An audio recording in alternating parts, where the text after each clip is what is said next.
Président. Donc il apparaît de plus en plus clairement qu'il y ait un consensus naissant entre la majorité sénatoriale et le gouvernement pour aller progressivement dans ce pays vers un système de retraite par capitalisation. On en connaît tous les risques.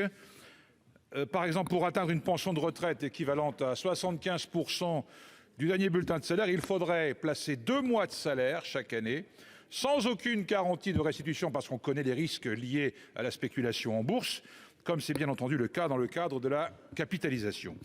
En 2021, avec le système par répartition, le montant cotisé est de 10 € par mois pour obtenir ses droits à la retraite. Le remplacement des cotisations vers l'impôt fait basculer la protection sociale d'un système solidaire où chacun participe selon ses moyens et reçoit en fonction de ses besoins, à un système d'assistance minimale financé par l'État qui pousse ceux qui en ont les moyens à se tourner donc vers un système d'assurance privée. S'attaquer ainsi aux cotisations sociales, c'est fermer les yeux sur l'emprise grandissante des actionnaires sur la valeur ajoutée dans notre économie. En effet, la part de la valeur ajoutée consacrée aux dividendes a presque triplé ces 20 dernières années.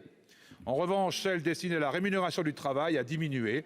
Concrètement, les salaires et donc les cotisations qui y sont rattachées n'ont pas suivi la flambée des profits et on sait que pour la capitalisation, les marchés financiers piaffent d'impatience. Cette sous-rémunération du travail est une source d'explosion des inégalités économiques et sociales. Rendez-vous compte, si la part des dividendes versés aux actionnaires du CAC 40 en 2016 avait été maintenue au taux de 2009, ces entreprises auraient pu accorder 2 000 € à leurs salariés. Les cotisations sociales auraient été beaucoup plus importantes et la question du financement de la retraite en bonne partie réglée. Je vous remercie. Merci.